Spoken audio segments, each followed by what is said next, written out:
Hello and welcome to episode 135 of the official EstablishTheRun.com podcast. My name is Adam Levitan. I'm one of the co-founders here at ETR. As always, I am joined by fellow co-founder Evan Silva, and today we will be going team by team, as always, through each NFL franchise, Week 10 takeaways, waiver wire guys, role changes, look ahead to Week 11. Anything else? Evan, Week 11, man, we're getting there. What's going on? We are. Coming off not my best week, from sports betting to DFS to all the late week tilts, especially on Monday night. Watching that Bears team was just, they're so awful. Can't wait to just rant and rave about them when we get to Chicago. All right, we'll be to the Bears in a second here. Before we get to the show, wanted to remind everyone this podcast is sponsored by Underdog Fantasy. Our friends at Underdog Fantasy have some really innovative games that we think you guys will enjoy. The concept that's most interesting is what they're calling Battle Royale. It's a combination of DFS and best ball. Really simple. You draft a 6-player roster in a snake draft, but it's a GPP-style tournament for 1 week. So you have a lot of strategy to think about. You don't want to go too deep into the player pool, too far off the board, but you got to get some correlation in there. You got to go off the board a little bit because much like regular DFS, you can't just play the optimal and expect to win a large field tournament. You can get in for $5. First place is $4,000. After you deposit, mention on the pop-up that you heard about Underdog Fantasy on ETR, and you'll be eligible for some ETR swag that we'll have an announcement about soon. Real soon on the swag, actually. Ahead of Black Friday, we're going to have a big announcement about the swag. Okay. Of course, this podcast is free. The AFC version is premium. Subscribers get a personal RSS feed. They get this. They get Silva's matchups read aloud by a man named Jake. All the shows are on that feed as well. Everything you need. Let's get to it with the NFC and the Arizona Cardinals. Kyler Murray is running so much, like beyond even Cam Newton 2011 running, specifically around the goal line. It's like almost hard to double stack Kyler at this point in DFS because really he's running for so many touchdowns. And so it's hard to get like 3 or 4 passing touchdowns out of him. So I've been playing Kyler with just Nuke or just Kirk. The other thing that I saw in this wild game, obviously, surprised Kenyon Drake came back, and he played pretty well. Still, running backs only got 4 targets on 32 Kyler attempts. And I do want to talk about their spot coming up because I think it's a pretty tough spot for them in general. But what did you see out of Arizona's wild last-minute miracle win over the Bills? Yeah, pretty much the same thing that everybody else saw. I mean, it was a really, really exciting game. Kyler Murray is, maybe the most exciting player in all the NFL right now. I mean, I think he's starting to make like an MVP push. I mean, we saw him outplay Russ a few weeks ago. We saw him outplay Josh Allen here. He's going to get another opportunity in primetime to go up against Russ coming up on Thursday night. And we'll get to the Seahawks now, but Russ might not have Tyler Lockett in that game. So, Kyler Murray, as we've discussed, he is the highest floor, highest ceiling quarterback in all of fantasy each and every week. Obviously that catch at the end of the game by DeAndre Hopkins, just an absolute man among boys. I think this is a pretty tough spot for the Cardinals. So follow me here. It's a late game on Sunday, really late game, an emotional game, ridiculous, like last second win, then very short week on Thursday, have to go on the road to Seattle, a team which has lost 2 straight and 3 of 4, a team which Arizona beat them a month ago in a wild game. So like, it's really rare to sweep in the division, going on the road on this really short week after a big win. I think Seattle gets right here and beats Arizona. I think the line opened up 3.5 for Seattle. And I think it's an interesting spot for the Seahawks, not to go all Adam Walters on everybody, but yeah, is what it is. One other note, Chase Edmonds only played 2 fewer. Kenyon Drake came back and he started the game. He lost a fumble, but he did run for 100 yards. But he remained uninvolved in the passing game. And Chase Edmonds only played 2 fewer snaps than Kenyon Drake. I think it'll be interesting to see, on a short week coming off that ankle injury, which Kenyon Drake returned from that ankle injury pretty quickly. Are we going to see the full Kenyon Drake on a short week against Seattle? I'm kind of skeptical that I think that we end up seeing more Chase Edmonds than expected. Okay, let's go to Atlanta, and they were on a bye. Obviously, they will face the Saints, who will not have Drew Brees coming up in week 11. I think the question is, will we see Calvin Ridley? I think Calvin Ridley will be back. I don't know for sure. That's an injury I'm watching. Anything else you're watching with the Falcons as they come out of their bye? No, definitely just the Calvin Ridley. Calvin Ridley was actually listed as questionable heading into that game before their bye. Giving him some chance to play, I would expect him to be ready to roll here in week 11. Okay, let's go to Carolina. And this was kind of a mess. Teddy got hurt in this game. Doesn't sound like it's as bad as initially feared. And I would consider Teddy questionable for week 11, but they lost Christian McCaffrey. Christian McCaffrey is going to be out week 11 as well, I believe. And you see Mike Davis just continue to struggle, hurt his finger, but really struggled. The other thing that I saw, DJ Moore, when they give DJ Moore chances, and they haven't given him enough chances this year, dude is just good at football. And so, he was 5,100 on DraftKings last week, had a nice team with him, just betting on talent with that. The thing I want to say, if Teddy doesn't go, PJ Walker, XFL, Temple, Robbie Anderson, Temple, Matt Rule, Temple. There's a lot going on here with shower narratives, with XFL narratives. Like, it's all lining up to be really big, but we'll see Teddy's status. What did you see out of Carolina this week? Yeah, I mean, just reinforced how good the Bucs defense is. I mean, the Panthers offense has played, I think, above expectation this season, but they were pretty much shut down by Tampa Bay in week 10. I think that Mike Davis is going to be ready to go as the Panthers, feature back again. And there have been, whispers that Christian McCaffrey could even be out through until week 14 after the Panthers week 13 bye. So not looking good, looking like a lost season for Christian McCaffrey. For sure. Okay, let's get to those Bears that you already mentioned. And yeah, I mean, their offense was just a disaster in a really good matchup. I mean, home against Minnesota, it's not going to get much better than that. And they still couldn't get anything going. Cordero Patterson was the feature running back. Nick Foles got hurt. Mitchell Trubisky is also banged up. Go ahead on the Bears last night. Yeah, so, I spend a lot of my week driving my kid around to school and other activities.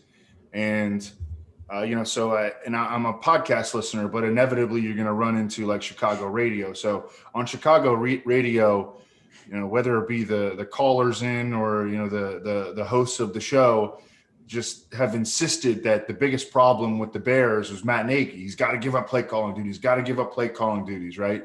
So then they give up play calling duties. Nothing changed. If anything, it's worse. Mm-hmm. It's worse with Bill Lazor facing one of the worst defenses in the league at home. And it's amazing to me how they could, attribute the Bears' offensive problems to play calling when it is extremely self-evident that the Bears' biggest problem is talent on offense. They've really got one good player on offense. I mean, I like Anthony Miller and I like Darnell Mooney, as role players. But they've really got one good player on offense. Their quarterback moves like his feet are stuck in concrete. I mean, Nick Foles about has the athleticism of a late career Phillip Rivers. Their running back, who did not play last night, runs 4.65, and anytime that he gets the slightest little crease, it closes up immediately because he can't explode through it. And certainly he gets caught from behind every single time that he gets out in any kind of space. The Bears' offensive line, which has been Ryan Pace extended the entire 2018 NFL Executive of the Year. Ryan Pace extended the entire offensive line, and it's been the worst offensive line in the league or one of the worst in the league for the past 2 years. Jimmy Graham, I mean, did anybody put an APB out on Jimmy Graham last night? Obviously they overpaid him. This is, just one of the least talented offenses, and the answer to the Bears' problems was never play calling. It's the fact that they don't have enough talent on their offense. And hopefully we can all agree on that at this point. Evan Walters not happy about the Bears' performance last night. I mean, it was disgusting. And, look, I have only myself to blame for betting on the Bears. Okay. But I will not make that mistake again. All right, Dallas Cowboys come out of their bye as well. Do expect them to get Andy Dalton back, which, I think will settle them down a reasonable amount. They get to face this Vikings team who will be on a short week, although the game is in Minnesota. But yeah, I mean, I feel like, we have a lot of teams with Amari Cooper on them. I know people listening to this have a lot of teams with Amari Cooper and Michael Gallup and CeeDee Lamb, and I'm sure people have Zeke. What can you tell the people about this spot for Andy Dalton coming back? It feels like it should be a spot. If Andy Dalton's going to do it and get this offense on track, this should be it. Yeah, it feels like it. I mean, the offensive line is not coming back. So I don't know. I've kind of, given up my optimism regarding the Cowboys offense at this point. Hopefully they surprise me. But you're right. I mean, indoors against one of the worst defenses in the league, can't rush the passer. The Vikings opened the season expecting to have Yannick Ngakoue and Danielle Hunter as one of the best edge tandems in football, and both of those guys are gone now. So the spot looks good, but I mean, Andy Dalton really wasn't impressing anyone before he went down either. Yep. Okay.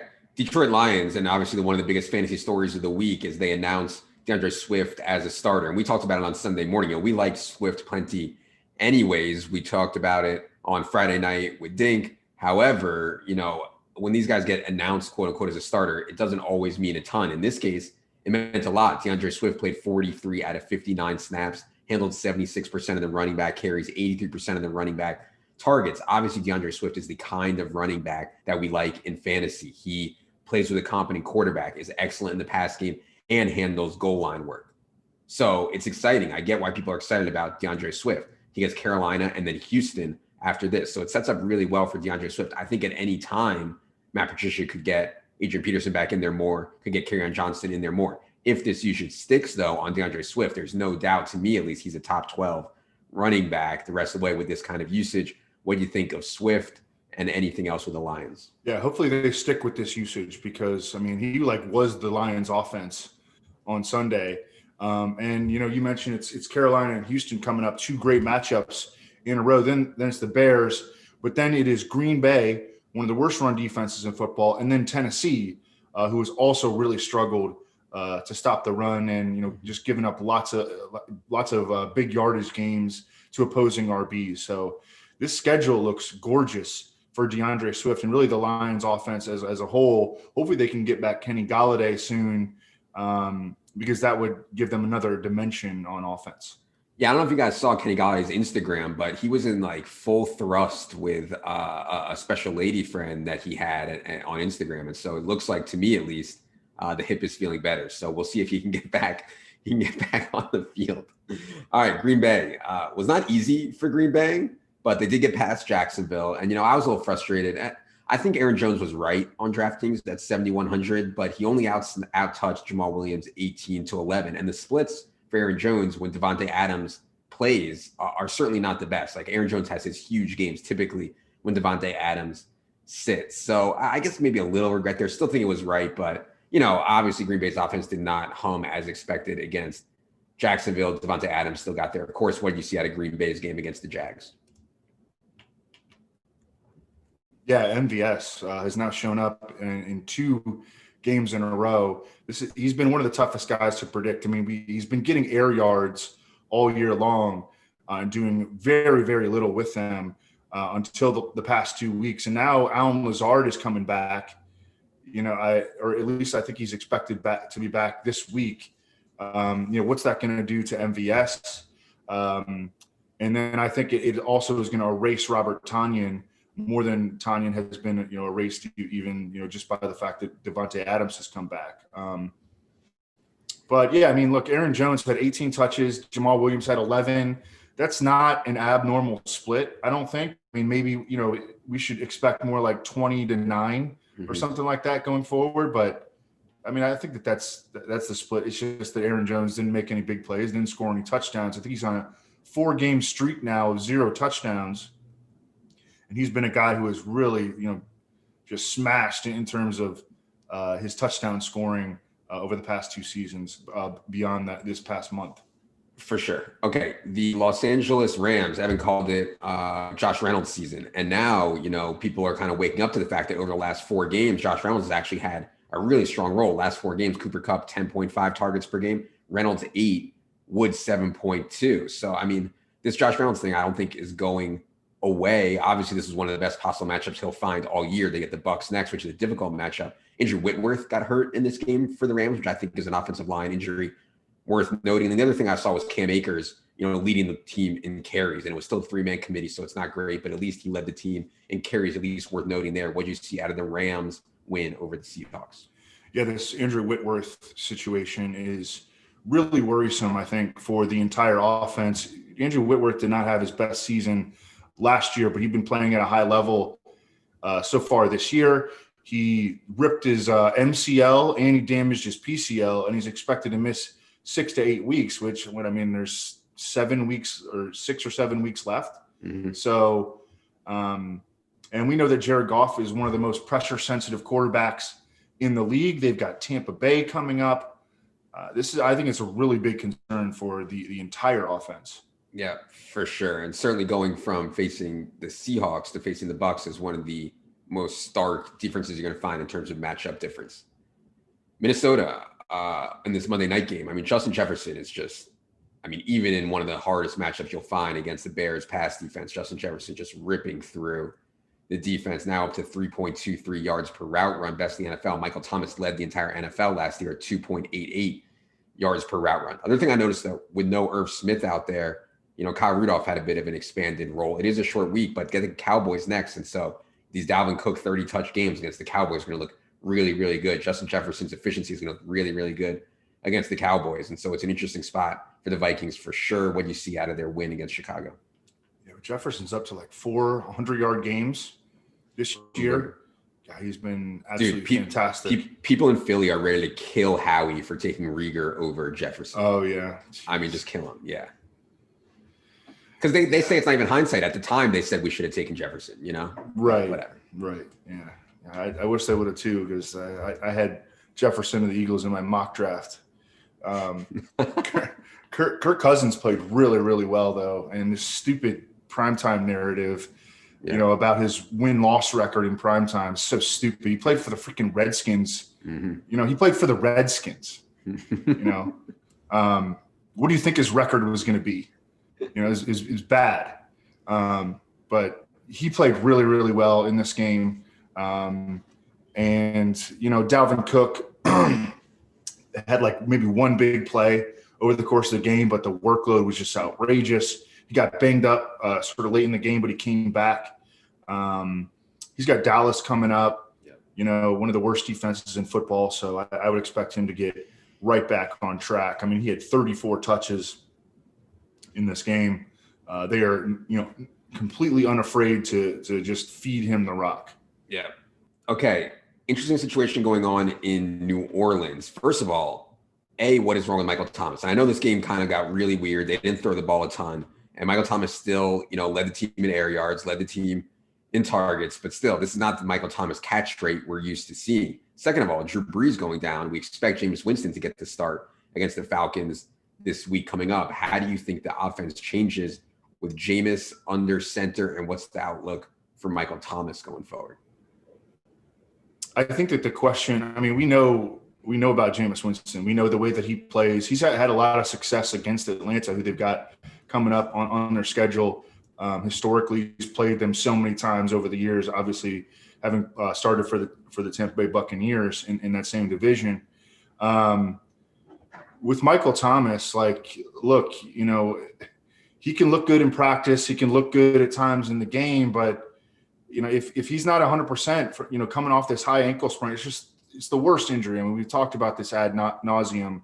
Mm-hmm. You can never say for sure if the dude is 100% because they're so because they're so susceptible to setbacks he's the type of receiver as he's not like a true deep threat. He's like a short to intermediate receiver who does a lot of work in the slot and needs to use his agility and his shiftiness, and he's an excellent route runner when he's 100%.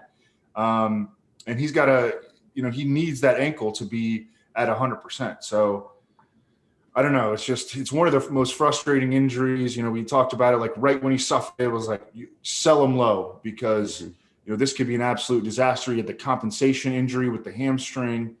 I don't know. It's you have to play him.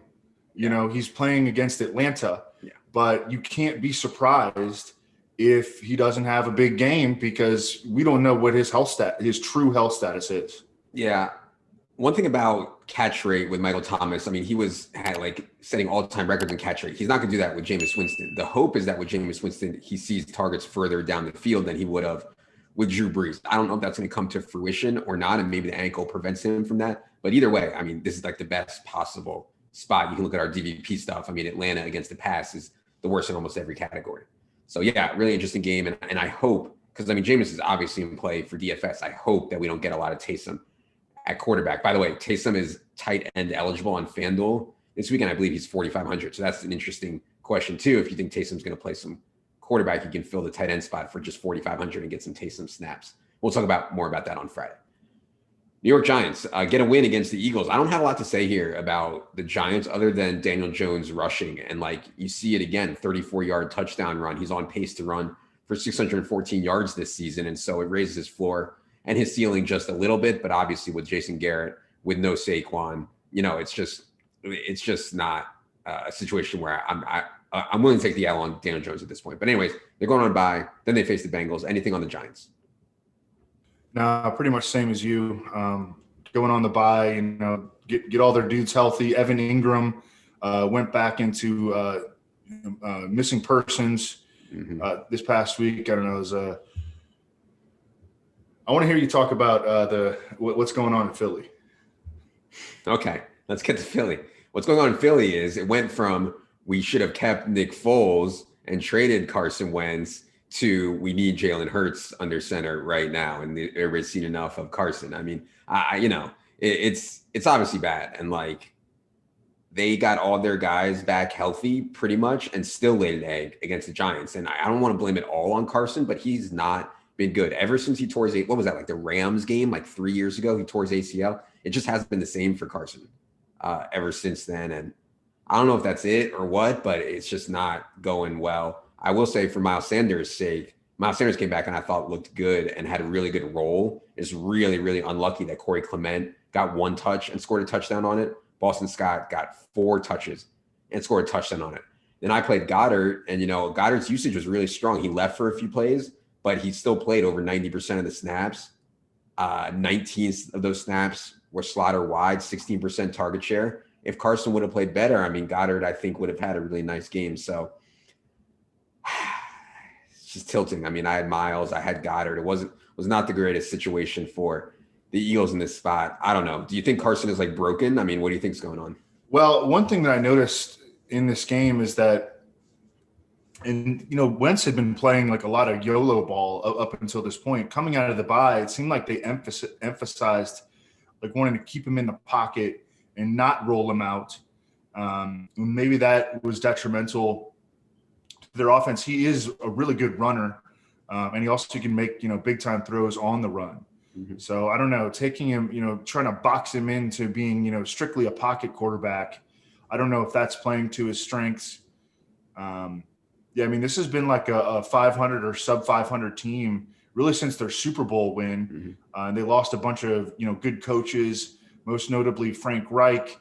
But, you know, coming off the bye and then losing, you know, with all their dudes healthy and then losing to the Giants is just such an Eagles thing to do. I didn't get a whole lot right, you know, last week from a sports betting standpoint. But one thing I did get right is not betting on the Eagles, because I just, every time I saw their, you know, their spread against the Giants, I was just like, man, they're going to figure out a way to blow this. And of course they did. You mentioned that they're 500 since the Super Bowl win. They're 500, and most of those wins have come against the NFC East. You know, if they play the NFC East, I mean, they'd be one of the worst teams in football. So, all right, let's go to San Francisco. It was good to see Jordan Reed back from his knee injury, and as we expected, Jordan Reed did see a role expansion, 31 out of 70 snaps, 23 of them slot or wide. What I like seeing about Jordan Reed is, even though he doesn't play a ton of snaps, when he runs a route, he's like the primary target for whatever quarterback's back there. And so for Nick Mullins, for sure. Also Brandon Ayuk. I mean, it looks like San Francisco has a real baller in Brandon Ayuk. They do get a much needed bye, kind of clean some things up health-wise. Then Rams, Bills, football team. What did you see out of San Francisco against the Saints? Yeah, and JaMychal Hasty broke his collarbone. Raheem Mostert, I would suspect, comes back after the bye. Mm-hmm. Not getting Garoppolo back, I don't think. Not getting Kittle back in all likelihood. So still going to be a really banged up offense. We'll see if Debo comes back, but I'm with you. I think that Brandon Ayuk, before the season, there was sort of a debate between Brandon Ayuk and Henry Ruggs and Jalen Reagor, they were all sort of in that same range. And Brandon Ayuk has won. And I think that Brandon Ayuk probably got the least buzz out of those three. And Brandon Ayuk has won that going away. Yeah. Seattle Seahawks. So DK Metcalf becomes the latest victim of the Rams' truly elite pass defense. I mean, they've slowed down Amari Cooper, Steph Diggs, Terry McLaurin, Allen Robinson, Devontae Parker. Now they slow down DK Metcalf. They play Arizona on Thursday in a likely shootout. What do you see out of Seattle's game against the Rams? Yeah, Jalen Ramsey did a great job on DK Metcalf. We talked about that on Friday. Was he going to shadow? He absolutely did shadow, and he won that battle going away. Tyler Lockett really did not capitalize. I think that if Marquise Williams, who played an amazing game against Seattle, did knock away that fourth quarter touchdown opportunity, we would have a different view of what happened with Tyler Lockett in this game. But he did see 9 targets.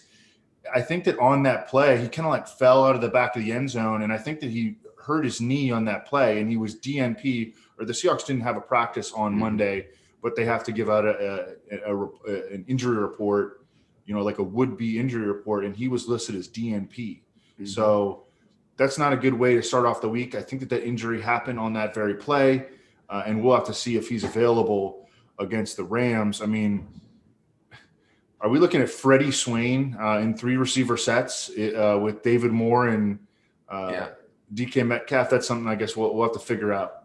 Yeah, for sure. For the showdown slate against the Cardinals. Yeah, I mean, they've been throwing to Freddie Swain anyways, so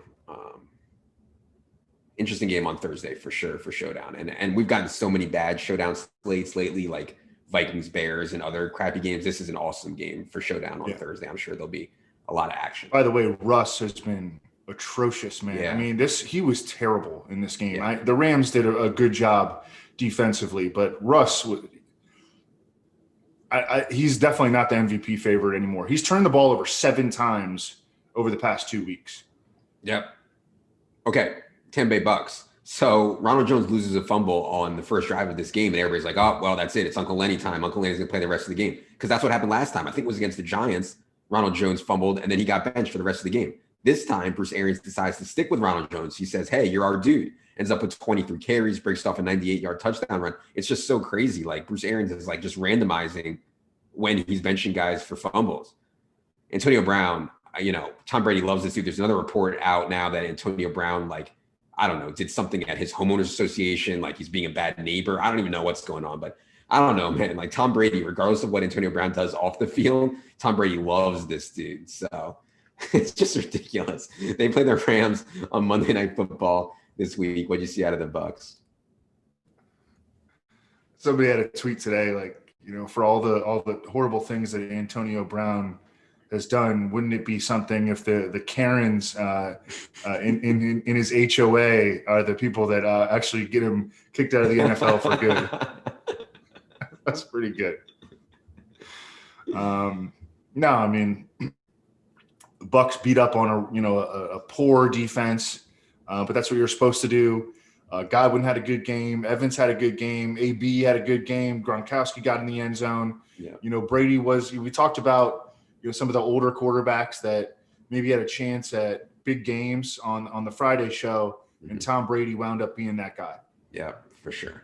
Okay, last one we're going to do today is the Washington football team. J.D. McKissic now has 29 targets in the last 2 weeks. And I understand that Alex Smith has been captain check down in his career, but that's outrageous, 29 targets. He's now at 6.8 targets per game on the season. The thing about it is it's pretty condensed. And so when you get these spots against the Lions and they play the Bengals next, the football team actually can make sense through McLaurin. LT3 is still paying 100% of the snaps. And obviously you have McKissic and you have Antonio Gibson, who looked really good. So, there's encouraging stuff for the football team. We like Scott Gibson. They play the Bengals this week. It's actually looking okay what you see out of the football team against the Lions. Yeah, I can't believe they dropped Alex Smith back to pass 55 times against the Lions. But you're right. I mean, another good matchup coming up. They did move the ball against Detroit. Might have had a chance to win, except Prater hits this like 59-yard field goal. Yeah, I mean, I guess it's good for the pass catchers that Washington is willing to allow Alex Smith to throw that much, because Terry McLaurin got there, Logan Thomas got there, this Isaiah Wright dude, he even got there. Steven Sims is back as Washington's slot receiver. Yeah, I mean, I guess we could say that maybe Washington's in better hands now with Alex Smith than they were with Dwayne Haskins or Kyle Allen. I don't know. Yeah, maybe. And also, obviously, the Bengals are going to drop back Joe Burrow a ton. And that's why you see wide receivers doing so well against the Bengals. Not only are they struggling on defense, but also they allow the opposing team to rattle off so many plays and passing plays. Okay, that is going to do it for this NFC team-by-team podcast. We'll be back on the premium feed for the AOC podcast. Stay tuned to the site, to Twitter. We have a bunch of Black Friday offers, sales for both current subscribers and potential subscribers coming up. So, for Evan, for producer Luke, I am Adam. Good luck, everybody.